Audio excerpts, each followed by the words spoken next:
This is Voice of the Bus, Mark Johnson, and you're listening to the Folsom Frenzy Podcast.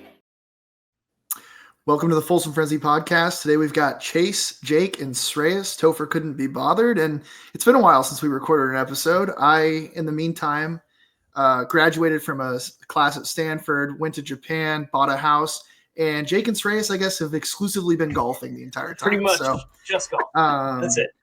Anyway, we're excited to be back, excited to have the season coming up. We're planning on releasing an episode, I think, every week. I think we've committed to that. So we'll see, but wanted to touch base and check in on all the off-season news that has happened since we last recorded. And first things first, I think we're going to touch on the NFL buffs, and, I'll kind of get it started. But Shedeur Sanders, 2 touchdowns in his accidental NFL debut, which kind of was a result of happenstance, as the listeners I'm sure are aware. But Browns did everything they could to not give Shedeur his chance. Shedeur got his chance, and boy, did he look good. Although I think, we'll talk about this a little bit more, but definitely some things that looked very reminiscent of his time at Colorado.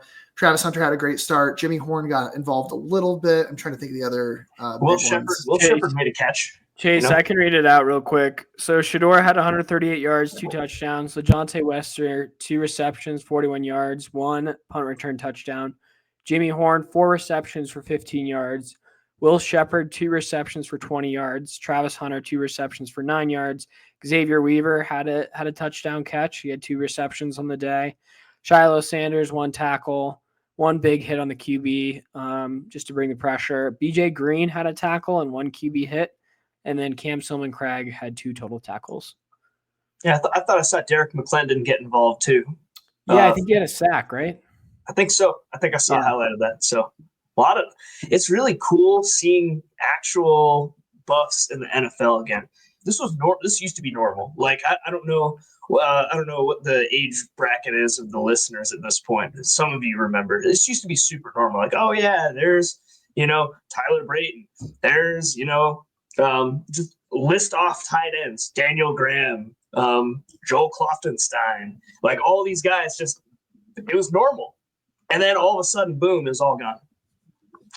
So this is really nice. It's just, and I think it's also really validating to see these guys that this staff, Coach Prime, have brought in make rosters. And these guys are all fighting. Obviously, they're fighting for position, and a lot of them were either drafted late or undrafted. But it seems like universally, the early returns are excellent, and it seems like all their new teams in the NFL think that they're really well coached and they're good people, good young men. And it makes perfect sense. That's exactly what Prime said he wanted to do, right? We're not about the NIL, we're about the NFL. Well, and Shreyas, I hate to take us back in time, but 2022, Colorado had 0 players drafted. So you're talking about later in the draft, but I mean, we did have the number 2 overall pick and should have had, Shedeur should have been the first round, but regardless, we had 0. Colorado had in 2022 0 players selected in the NFL draft. Period. Right? Appalachian State had players drafted in that draft. Right? Like North Dakota State had players drafted in that draft. And you think about how different. Like we got guys that we get to watch on Sundays that are going to be in prominent roles, and how different the amount of talent coming out of this program is. Just 2 years into Coach Prime's tenure, right? And 2022 is not that long ago, right? Like that's what you have to remember. That was Carl Jarrell's last class. Like that was the draft. 0 players drafted. So I think it's really cool to see these guys not only getting the opportunity, right? Like I'm trying to think our last great NFL hit, probably Phillip Lindsay, who was undrafted and made the Pro Bowl his rookie year. But other than that, it's really sad. Our most recent NFL hits were transfers out. Yeah. I mean, Christian Gonzalez was here, and then now he's an NFL pro, basically a pro. I think he made the Pro Bowl, didn't he? Yeah, he's like really the second highest rated Madden corner, I think. But now it's as an Oregon Duck, right? So loves to rep Oregon because disgusting, horrible. Yeah. So it's really nice. We've really let go of hell. All this bus. Yeah. Have we, you called me out on this, or someone called me out on this last time. Have we really fully let go? It's just the what I'll say about it is every now and again I'll run into an alumni in the wild, right? And they'll see me wearing some CU stuff and be like, "Oh, what do you think about this?" And every now and again, I find an alumni that's a hater, that is a Coach Prime hater, and I just lose my mind. I'm like, okay, you are not watching. I'm sorry. I'm going to call you out on this. Do you remember they said, "Oh yeah, I know they won one game." Hey, do you know how they won that one game? Do you know how they won that? Do you know the controversial touchdown call? Blah blah blah. I'm like, "Oh wait, really?" I'm like, "Oh, shut up. Your opinion doesn't matter.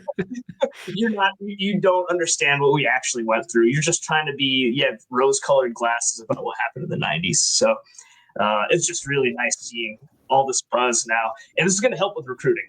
I think it has to, because when you get the feedback from the next level that even your so-called undrafted guys are making waves and they're doing big things, and more importantly, LaJohntay Wester with that punt return, I saw that everywhere. Have you ever seen a 6th-round pick with a punt return touchdown with this much buzz, like hundreds of thousands of likes on Instagram, posted by SportsCenter for a preseason game? I'm so happy for him. How many NFL Plus subscriptions do you think Shedeur Sanders sold in his Browns debut? Right, because I know I subscribed to NFL Plus for it. And I don't know. I tweeted this while watching the game, but I said, I've seen enough Shedeur's quarterback wonder. The Browns are insane. And the only reply that we got to that you tweet tweeted was, that after he had his first completion, which is I did. But I've seen it. But the first reply was, "It's the Browns laughing smiley face." So true, right? Like, the only team that's going to find a way to totally screw this up is the Cleveland Browns. And we talked about this before, but it's kind of a shame that he's there. But oh no, is he gone? Did we just lose Chase? Oh, Chase, we just lost you. All right. Well, this is not going to be an Xfinity advertisement, I guess. But I guess what I was saying is that, like, Shedeur got his opportunity, and I was really nervous because it was like, if he looks bad, like, it's going to give so much fuel to the fire of everyone who hates Coach Prime and Shedeur and all that kind of stuff. And the fact that he went in there and played exactly how we expected him to, like, so vindicating, so happy for him. Even if the Browns decide somehow that they can't figure it out, I'm really confident after that he's going to get an opportunity elsewhere on another team throughout the season. So I was really excited about it. I guess I'll be careful with my internet bandwidth here, but just had to get off on my soapbox about that. Yeah. Jake, we were just talking about this yesterday. The interesting thing is people were acting so surprised and they were so blown away at how he played. But then Shedeur made the comment, and I think that a lot of people who saw him play last year were like, yeah, that was kind of like that was like the tip of the iceberg of what he can do. That really wasn't the true Shedeur. Like, he's super comfortable in the offense. He has all of his weapons, and he's kind of he's had his bad tendencies coached out of him. That was like raw Shedeur, probably with a lot of nerves. First NFL opportunity in the preseason, with all the eyes, all the haters, all the people that love him watching him. And the result, sure, man, that first touchdown, actually both touchdown passes, but the first one was the one that kept getting posted everywhere. That was gorgeous. What a throw. So, how do you guys think he played? Let's take a step back. How would you kind of grade how he played?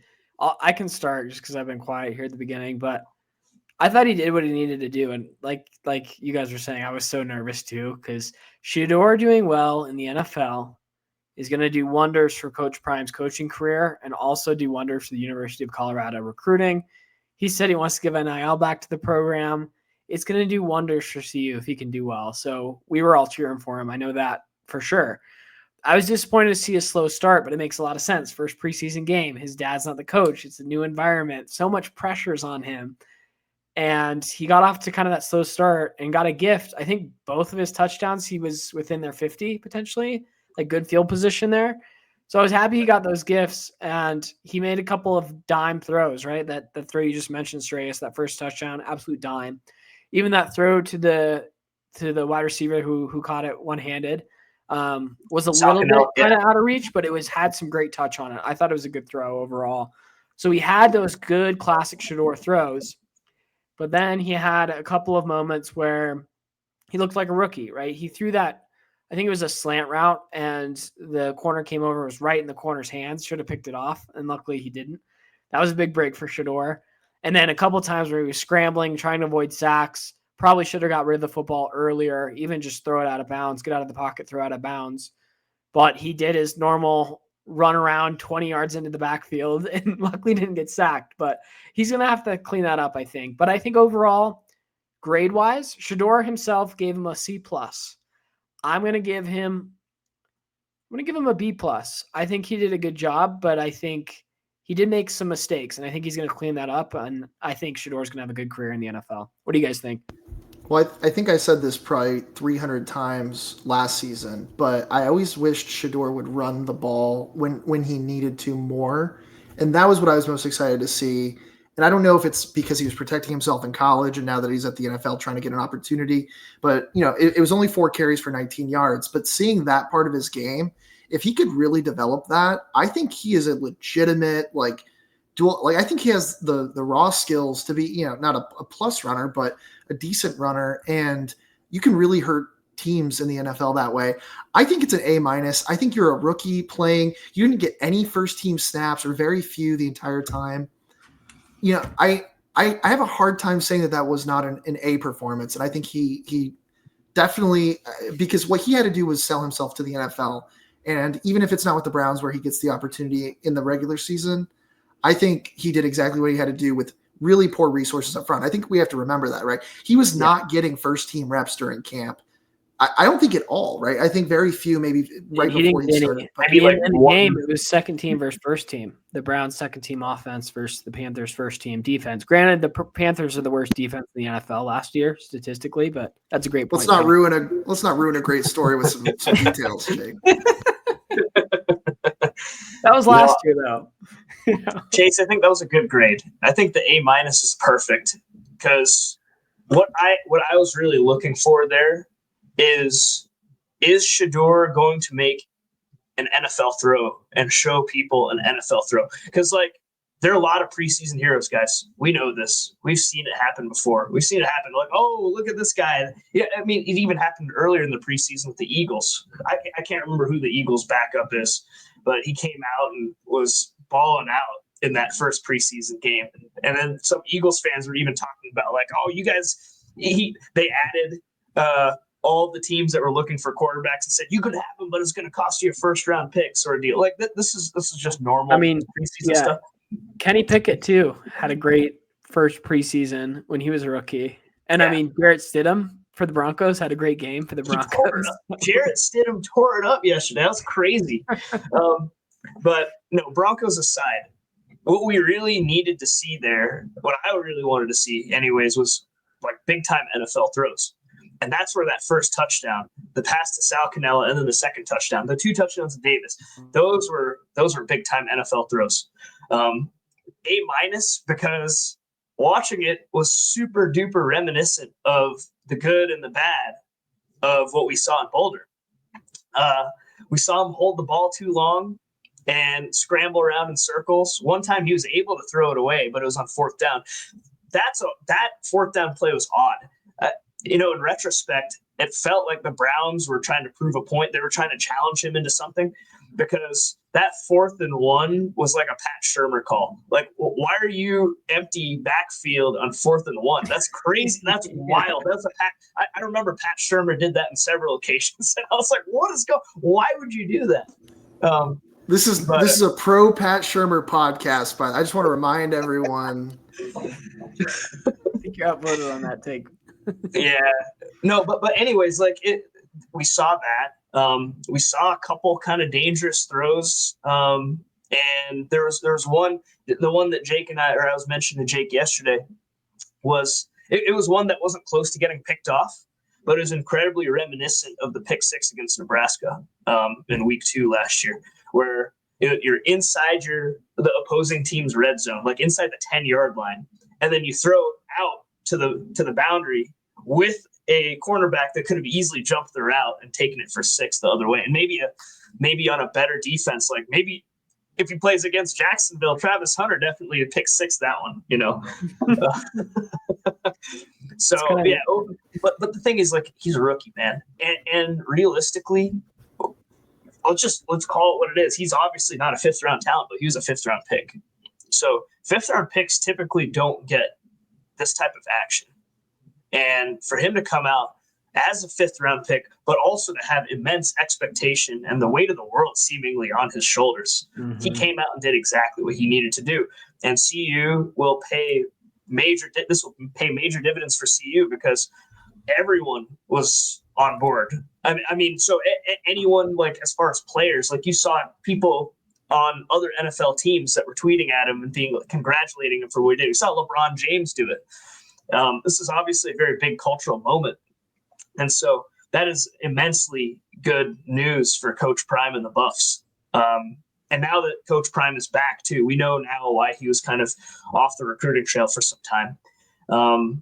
They just have to come out and show what they can do this year, specifically improving upon their weaknesses. And all of a sudden recruiting looks pretty incredible. And before we move there, I was just going to say, I just want to touch really quickly, it was kind of disappointing. Travis Hunter had 2 catches for like 12 yards or something like that. But what was interesting, obviously they're protecting their number 2 pick. He was never going to play a whole lot in that game. But what was interesting was he also got some reps at defense, right? So clearly the Jaguars are going to be at least willing or somewhat willing to give him an opportunity there, which was pretty cool to see. But otherwise kind of and then, obviously the punt return was kind of the other big thing this weekend, but really excited for these guys. I don't know if you guys have anything else about the NFL Buffs before we move on, but It'll be fun. Overall, I mean, all of them balled out. I don't think there was anyone that was an embarrassment. To tie a bow on Shedeur and to reiterate this, Sarayas, to echo what you said, it was a cultural moment, which was so cool. I tweeted out, I watched a Cleveland Browns preseason game. I have never seen an entire preseason game in my entire life. I don't even think I've seen more than 2 minutes of a preseason game my entire life. And I watched that entire game and I had a blast watching it. And I think a ton of sports fans across the nation did, i.e. LeBron James chiming in there. So it's cool to see. Yeah. And I always felt this way about the NFL Buffs, especially from the Rise is Real team in 2016. Watching those guys in the NFL, like, even to this day, Cheeto Woozy is still in the league, which is really cool. Yeah. And Josh Tupou's still in the league. Like, I still root for them. It still feels like they're part of your family. There's something different about college sports. And this is what, like, last episode when we talked to Max Chadwick and I asked him about whether the magic's still there, I was kind of wondering whether I felt the magic. And then as soon as I saw all these guys, like, who wore black and gold performing on the field, I was like, man, it's real. It's real. It's like, one more thought.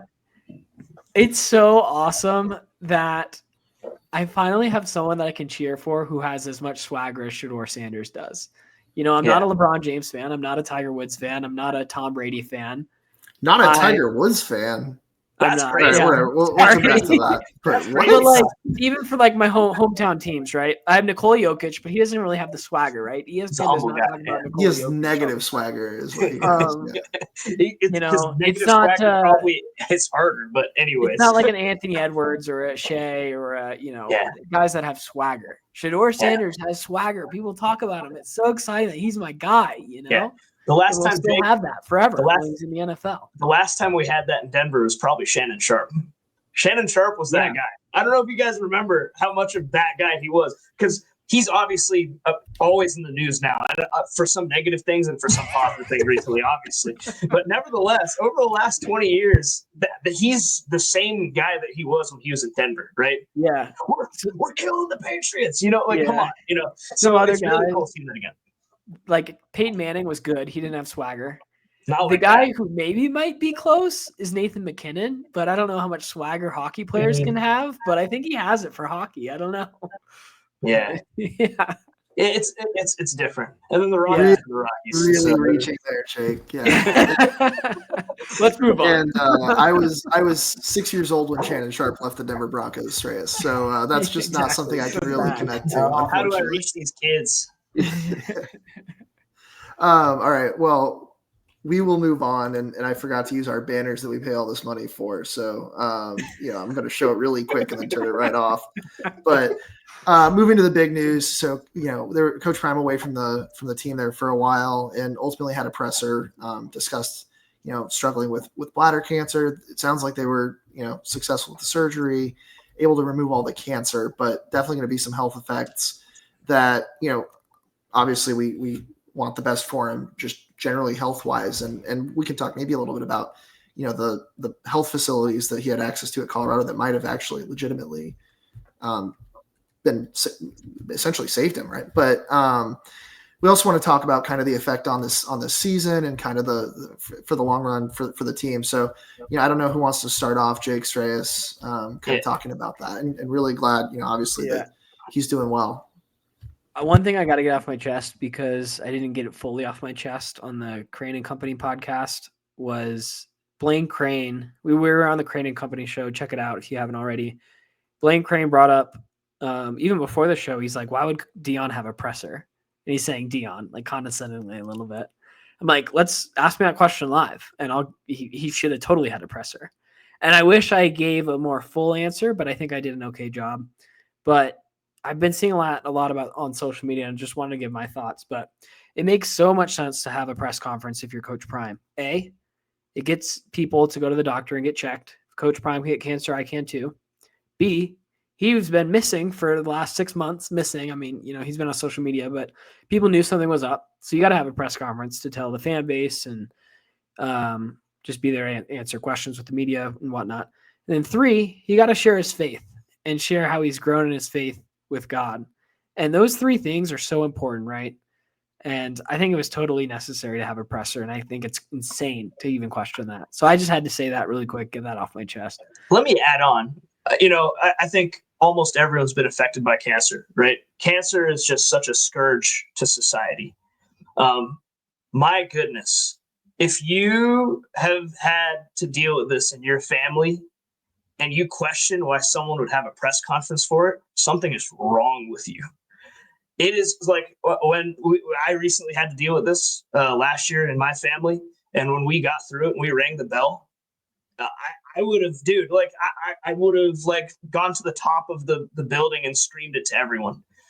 I don't understand why anyone would if you question that, something is morally wrong with you. Honestly, I'm dead serious. You're putting your hatred towards an individual so far ahead of basic human empathy. I just hope that any of the people who are saying that never have to experience this, right? It is awful. And frankly, the fact that Coach Prime made the decision that he did to just address it completely, that was a very bold decision of him. And I'm so happy for him that he went and did that. That is such a big deal to just say, I have a fast-acting cancer, and I'm not just going to have the minor surgery to remove it and then treat with chemotherapy the surrounding lymph nodes and other things to possibly prevent this from happening. No, I'm just going to completely remove the organ. That is a very, very bold decision. And the fact that he did it, maybe this inspires someone else, maybe already has inspired someone else to make that bold decision themselves. Once you go through that kind of decision, your day-to-day life is no longer the same. And Coach Prime has talked about this. So we'll be watching for this during the season this year, especially given when we're at the games. He's already come out and said he's going to need special treatment. He's going to need to have essentially a porta potty with him because of the nature of the bladder cancer and then the way that he has to treat it now. That's a very big deal. I personally, maybe someone who's listening can correct me on this. I have not witnessed this type of step being taken in this specific way for any other football coach. So all eyes are going to be on this. And it was an incredibly bold and an incredibly vulnerable step that he took to share to the world. And so I personally, having been affected by this in my family very recently, I'm so thankful for him doing this. And I think it was amazing. And even if he was Nebraska's coach and he did this, I would be dude, thank you, Coach Prime. I'm so glad that he did this, and he's going to continue to inspire so many by continuing to coach and with his decision. Yep, and it is. He took that treatment route because of the players and his kids, right? Yeah. Like, he took that route so he didn't have to do chemo and he couldn't coach for the next year or so, right? Chemo's What a bold and courageous move by Coach Prime. And it shows he cares for these athletes, these young men. Yeah, chemo is devastating to watch, right? It is brutal. And there's no good options. And what he did was incredibly bold, and everyone is better for it. And I'm excited to see him. I mean, just like he said before the TCU game, he just had, I think, another amputation. Don't worry, guys. I'm going to be there. I'm going to run out. And he's going to run out against Georgia Tech here in a couple weeks. Yep. So, and another feather in his cap, guys. Like, what a legend! Yep. And I don't want to give this more oxygen than it deserves, but the number of a specific school, and I blocked all these people on our account, by the way, but tweeting the Salinasi, Deion Sanders like cancer comment, it's like legitimately. It's like a mental illness. And anyway, it's just disappointing to see that. And I decided at some point, like, you just have to block these people. But it is incredibly impressive how, and I actually thought the press conference, and I don't know if you guys agree with this, but I felt like it was him more, to your point, celebrating the treatment, celebrating the people that helped watch this, the whole line. Subscribe to Xfinity now. Yeah, subscribe to Xfinity. But he made the press conference not about himself, but about the nurses that treated him, and about, getting checked for cancer, and about, his relationship with God, and all these things. Right. And so it's just like, everyone talks about how he does it for his brand. That's not what that was about. Right. Like, he did it because he was gone for a long time. And it was impressive how the school, nothing came out about it. I didn't see any leaks about why he was gone or what the press conference was for until he did it. And the discipline, I don't know how much the players knew, right? But the discipline from, certainly the athletic department knew, and his camp, Prime's camp, and obviously the medical providers, all that. It's impressive that they were able to keep that under wraps, and glad he's doing okay. And hopefully it doesn't affect him. I do wonder, and maybe this is a topic for another episode, but I don't foresee him leaving CU for another job at this point, but I do wonder if he'll have to medically retire at some point. And hopefully he's able to, I don't know. Well, I guess we'll see, and we'll play it by ear, and we'll record that episode at a later time. But I do think it is interesting to wonder, like, what impact will that have on recruiting and his future at Colorado? And, obviously his health is the number one priority. Right. So, to your point, Chase. Yeah, to your point, Chase, the one thing I'll add on to before we can move on from it is what I love about this type of role, and what we've heard from some of these new members of the coaching staff, including Warren Sapp, is it gives them purpose. And we know Prime, even from when he took the JSU job in 2020, he's been talking about purpose with this, leading young men into becoming grown men, and passing on wisdom, and basically proliferating the next generation and inspiring them was his entire end goal here, right? That was his singular purpose. And I think that that possibly could have saved his life in this case, right? Like, if he didn't have the motivation of, I need to be there for my team, from the way that it was described, it was a very, very aggressive form of cancer.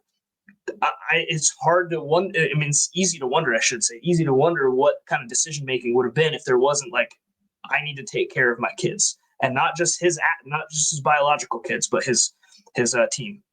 And I'm so happy for him that he has that opportunity. I'm happy for everyone else in the coaching staff too, because consistently these gold jacket members of our coaching staff all kind of talked about that purpose too. And I'm excited to see them perform this season.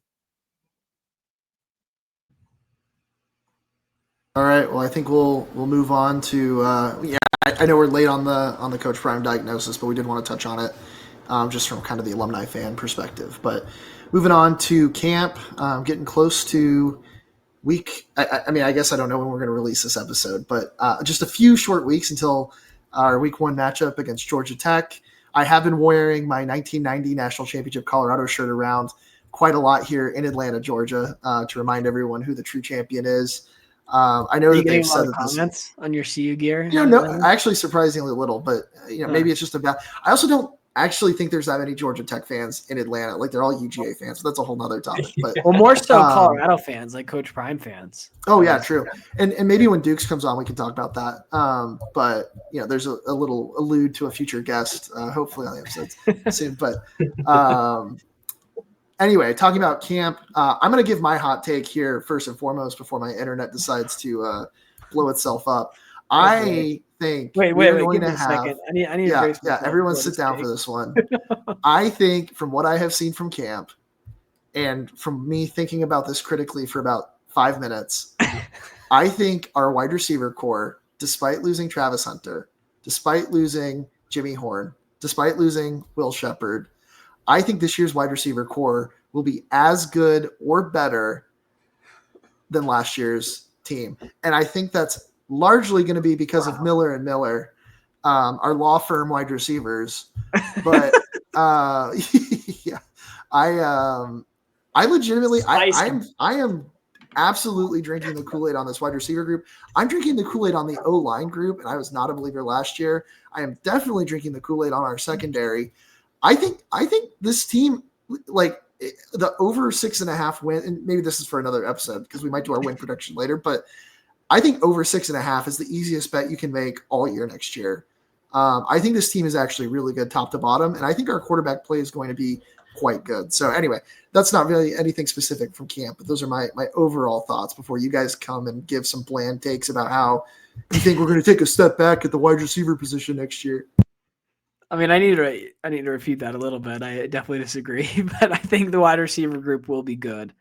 I would say that sentence next year, I think, because they're going to be older. I mean, you have Sincere Brown this year, who's going to be a stud, which I think he only has 1 year potentially. Omarion Miller's obviously going to be a stud, but I think next year he's going to be even better. I don't think he's going to go to the league after this year. I think he's a junior, right? Omarion Miller? Help me out. Did he redshirt one of those years? He may have medically redshirted, so he might still have 3 years of eligibility. But yeah, just to mention all those guys, Omarion Miller, Draylon Miller's going to be in the slot. Hakeem Williams is going to be probably wide receiver 2. You got Quanell X-Farrakhan had an awesome catch in camp. Really great catch. It seems like he's building a lot of chemistry with Juju, which is exciting.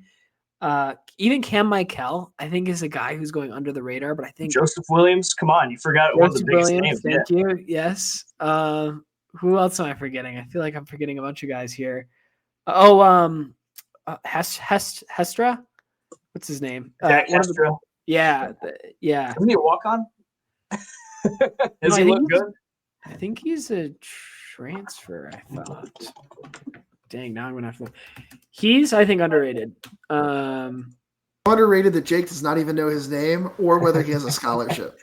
This is the kid that was at CU, left, and then came back. Now I remember. He was Carl Durrell recruit, actually. And then he left during the Prime defections, and now he's back. That's cool. That would be a cool story. That would be epic. I would love to see that work out. And they went to Charlotte, right? Yeah, I went to Charlotte and then Utah State. Yeah. And then now back at CU. Actually, he had some decent numbers. He put up over 300 yards the last 2 years, 7 total touchdowns. Jack Costera is going to have to be my guy because you guys are just talking smack here. You know what? I think Chase will take it, though, because he is the hottest take of them all, that this is a better receiving group than last year. You can clip that. This is a better wide receiver group than last year. On pure wide receiving, I think wide receiving. Because obviously Travis Hunter, you're never going to replace Travis Hunter. Never in a million years you're going to replace Travis Hunter. But just across the board, I think this team is sick. I really do. I think this team is sick. I think our running back room is still a disaster. That take is so okay. Wide receiver 1, Travis Hunter beats Omarion Miller, right? Maybe. I don't know. We'll see Omarion Miller for this year. You wanted to let me off. Are you kidding me? All right. I'll give you Travis Hunter. You can't replace Travis Hunter. Jason's so high on Omarion Miller. I love it. I am really high on Omarion Miller. Not high. Omarion Miller's awesome, though. Imagine if Jordan Tyson had saved this team. I mean, this wide receiver would be true. Looney Tunes. True. Oh, Dude, I don't know. oh, man. I don't keep know. going down though. Who was our wide receiver 2 last year? Probably LeJohntay. Yeah. I'm all in on Sincere Draylon Brown? Miller as Miller, wide receiver 1, wide receiver 2. I don't think you have to think any further than that. Miller, Sincere Williams, Brown's going to be Williams. sick. Sincere Brown's going to be sick. I also think it's We didn't even interesting. mention Sincere Brown. Oh my God. Yeah, this is really deep. It's deeper Yeah, than last. I mean, I'm high How on about him that? too, but they're not better than last year. It's All right. deeper. All right. It's- Hate it top your own end talent. detriment. Hate it your The own top detriment. Top end talent was incredible in the wide receiver room last year, but depth, we just got through named like a number of legitimate big time players. That is a big deal. That's really good. Yep. Now let me hit on what pretty much I talk about in every podcast, which is the offensive line. I've talked about this on every podcast since we started this podcast. So last year I said before the season that we would win a bunch of games if the offensive line was improved. Well, we won a bunch of games, but the offensive line was not improved. Like we saw that by the end of the I think it season. was slightly improved. I think it was improved. Shedeur The literally final numbers- broke his back 2 Yeah, years that's ago. true. That's true. I was at that game too. That was Okay, So, no backs it broken. improved. yeah. Well, but when you look at the overall numbers, it was brutal. Like they still dead last in sacks given up in FBS. Worst running game in FBS again. And ultimately that starts with the offensive line. Like if you understand football, and that's another thing that some of these like alum who are clueless that will start spouting off about, oh, they haven't actually improved. It's like, well, when you look at what is the actual most difficult thing to rebuild from scratch, it's your trenches. And year one, we all had a lot of hope. Like, okay, yeah, they got rid of all of those other guys. They kept a couple of the big dogs like Tank Lichtenhan and Van Wells, who I guess performed okay in 2022. And they brought in a bunch of transfers. Some of them came from the SEC, but they're kind of like backups to backups in the SEC. But we were thinking, okay, you know what? It can't possibly be worse. And then they never gelled. They looked awful in 2023. And we're okay, replace them all again. And then brought in again, like some FBS transfers, like Khalil Benson and Justin Mayers, who I think got picked up by someone in the NFL or it's the CFL. He's playing pro somewhere. CFL. And so brought in those guys. And then the early returns were kind of concerning against Nebraska, even North Dakota State and Nebraska. And then I guess they held it together enough for us to be able to win 9 games. Let's be honest. Part of the reason for the year-to-year jump was a significant reduction in strength of schedule. Because like the 2023 team had to play top 10 schedule in the country. It was insane. Almost every team they played was ranked and like cooking, including Arizona, who no one even saw coming that year.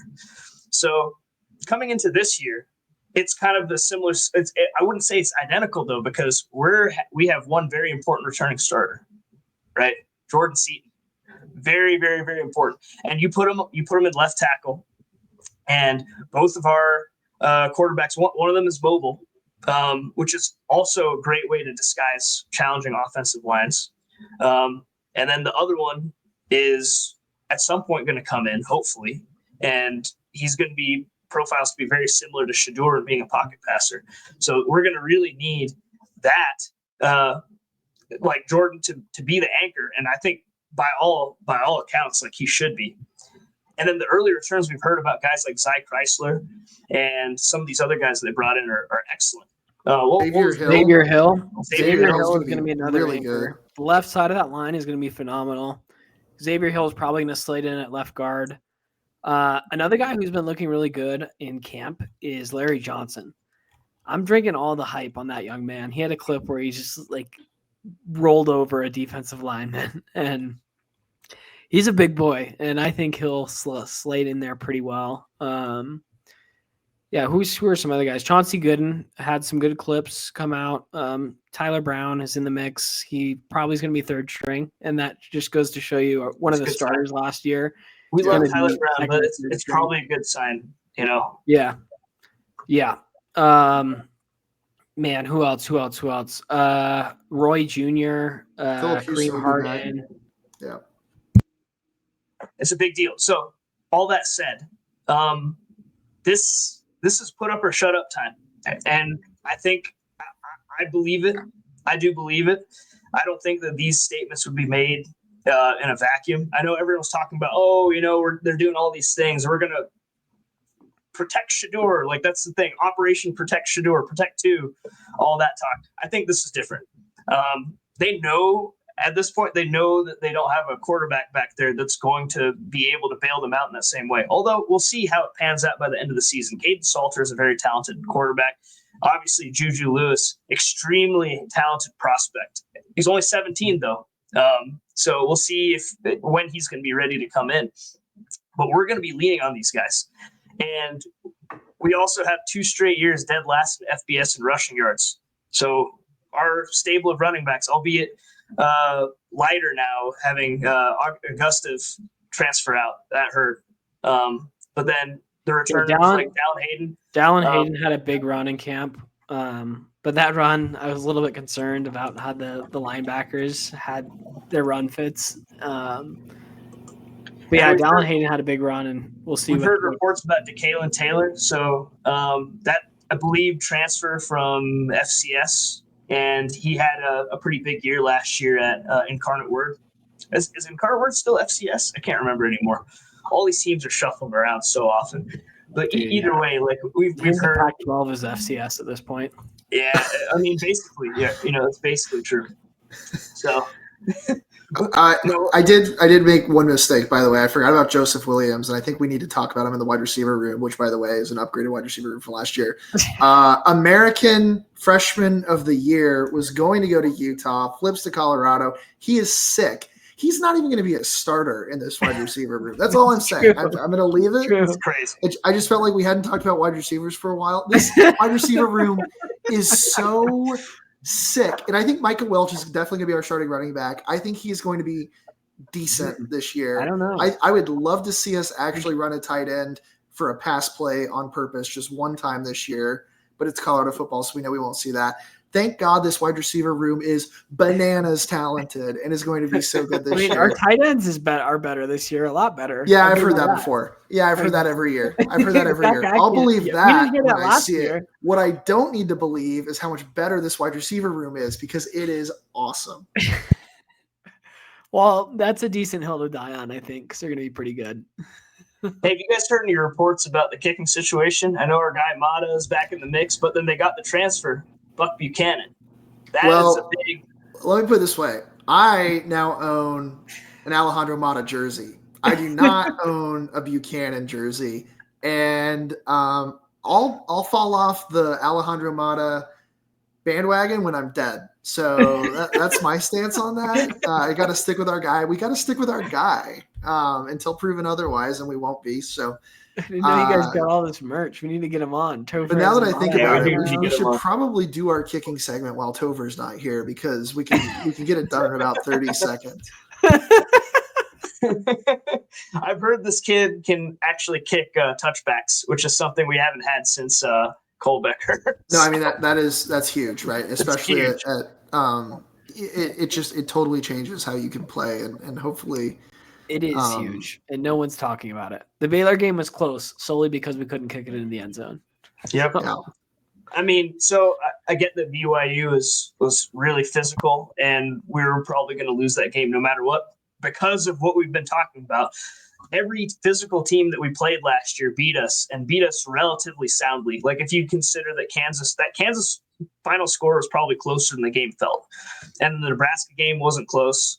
And then the BYU game wasn't close. But in that BYU game, we had a special teams gaffe there too. Was that on a kickoff or a punt? I think it was a kickoff where BYU ran one back for a touchdown. That was just it was so bad. Like, you have to be able to kick, especially, I get that game wasn't an elevation, but we weren't even getting touchbacks in Boulder. We weren't even getting touchbacks at, higher elevation stadiums. Like, that's just not okay. So that would be huge. Be a very big deal. Just eliminate that part of our special teams completely by just no longer having to field kickoffs or anymore would be massive. I think that's at least like a score every 2 games equivalent.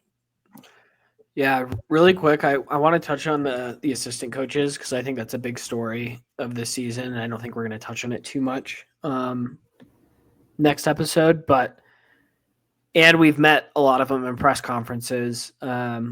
We obviously got to talk to Warren Sapp and Petco. I'm not going to try to pronounce his name because I'm going to butcher it. As well as the new running back coach, Marshall Falk. Come on. Topher would kill you if he was here. I blanked on his name for a second. That's Topher's guy, man. That's Topher's guy. Marshall Falk, I was very impressed with his media session. You can tell he knows ball and not just the running back room. He knows all football. He's got a good head on his shoulders, and I think he's a huge addition to this team. As well as Petco, I think is going to be a fun balance with Warren Sapp. What did Sapp said? Good cop, bad cop. Yeah, Sapp being the bad cop, Petco being the good cop. Petco seems just like that warm-hearted teddy bear that you just want to hug. Who's just a mean guy on the football field. So I think that'll be a good balance between those two. So yeah, what do you guys think of the new coaches? I just want to throw in real quick. Marshall Falk, I was actually talking to my dad about this, and he made a good point, which is that he was on the NFL Network for like literally forever, right? So he's going to be good and refined in a press conference. But I think that's actually really important. And I think Warren Sapp has grown a lot in that way because it's not just Deion Sanders bringing in his buddies to come coach the football team, right? They are very serious. They're very big value adds, and they actually know how to handle themselves in front of the media. And I think that's very important when you're doing this kind of experiment where you're doing things unconventionally and people hate you just for existing, right? So I think Marshall Falk's been incredibly impressive. I think there's a lot that you can learn from a guy like Marshall Falk, right? And that I think for an 18-year-old, honestly, 18-year-olds these days might not even know who Marshall Falk is, but their parents definitely do, right? And so, like from a recruiting aspect, I think it's really impressive. But I think this coaching staff has gotten better every year. I think we're incredibly lucky to have held on to our brilliant offensive coordinator Pat Shurmur in particular. But all jokes aside, I think this is a really going to be a better coach team. Hopefully we'll see improvements in the in-game coaching, but we'll definitely talk about that at a later point. So, I really do think like these were good hires. I think that it really is going to help with like gelling the team and getting through adversity. So anyway, I just want to throw it out there. Like he is media trained. So it's not just Byron Leftwich is a huge add to this team, especially with the running quarterback, Caden Salter. He's going to be huge for this team. So I just had to shout that out. We haven't heard much from him yet. It's kind of mysterious if he was going to join the staff, and we finally got him. I think that is a game changer. Another NFL guy who had a long career in the NFL as well. And he was a coordinator for a Super Bowl team too. People forget that he was coordinator. Yeah, Tom Brady's, right? Yeah. And should be an NFL head coach, but that's a whole other. Yeah. We'll have between him and the enemy, right? Now he's a CU coach. That's more prestigious, Chase. That's a good point. Yeah. That's a good point. Yeah, it's true. Awesome. One other point I was going to make. This is playing devil's advocate with all these stud coaches. Is one thing I am concerned about is recruiting. I don't think any of these NFL Hall of Famers want to go on the road to these high schools because they have better things to do with their time. Warren Sapp said it himself. He's like, I was looking around the room. Coach Prime said, raise your hand if you're a senior on the defensive line. And all these hands goes up. And he goes, shoot, I need to start recruiting. It's like, Warren Sapp, you didn't know that? Like, this is your group. Like, I'm a little concerned that you said that. Yes, it was kind of funny, but I'll talk about this later. I'm going to kind of tease it a bit. One thing that drives me a little bonkers with this recruiting staff is it seems like they're behind on recruiting. They try to flip guys. They're going after 2025 guys now, and they should be going after 26 and 27 and, onward. Or sorry, 26. We're in the 26, right? Yeah, we're 26 recruiting class. They need to go after 27 right now and 28. They're a year behind, and I'll talk about that later, but that does concern me with this coaching staff is they're not going to want to hit the ground as much recruiting, and I don't blame them at all. Like, they're really busy because they're gold jacket winners, right? Yeah. So you kind of get what you can take. I'll make one point to this. I don't totally disagree with this take at all. I think that's you always want to be looking ahead and finding the talent. With the way that college football is now, knowing that probably a significant portion of the kids that sign somewhere are going to go into the portal within a year or two of wherever they sign. And the statistics back that up. I don't have the number, but it's insane. I don't like that take though. O-line and D-line, you're not seeing that as much. Hey, you didn't let me finish. So what I was getting at though is with regard to knowing that is going to happen, you look at the people who are signed and say they're valued.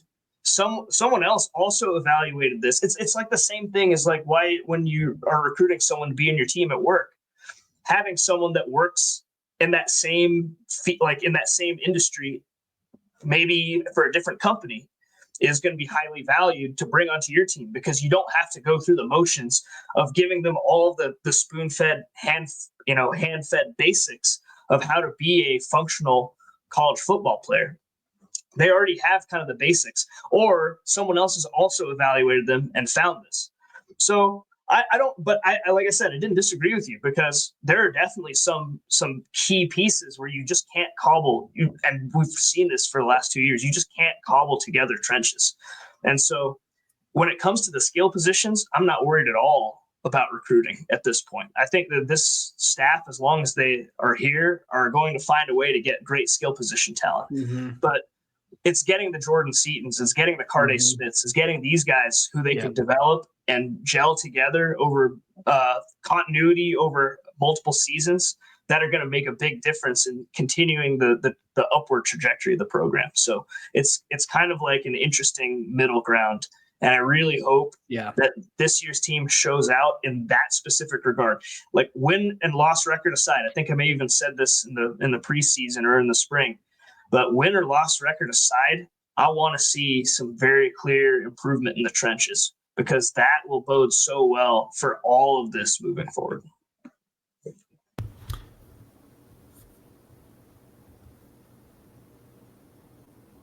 Are you muted? And I think Jake's muted. The linebackers, defensive linemen, offensive linemen, tight ends is another one. But yeah, it's a good point. And we'll get to defense next week, but biggest solution to recruiting at the end of the day is just to win and have a bunch of money in your NIL collective these days. And money. Anyway, thanks for listening, everyone. If you could please give us a follow on Twitter, YouTube, all those places. TikTok, I think we kind of sort of do. Instagram, for sure. We don't do TikTok. We have an account on TikTok, but anyway, thanks. Oh, we lost him during the outro. Well, I'll take over, Chase. But next episode, we are. Chase, pause your outro. I got it. Next episode, we're going to be going in depth on position groups, kind of give pros and cons to each position group, talk about weaknesses, strengths. And then the week after that, we're going to do our win-loss predictions. It looks like Chase is back. So, Chase, sign us off. Any pros. So thanks for watching. Subscribe. Follow us on Twitter, X. Thanks for listening. Later. Go Buffs. Go Buffs.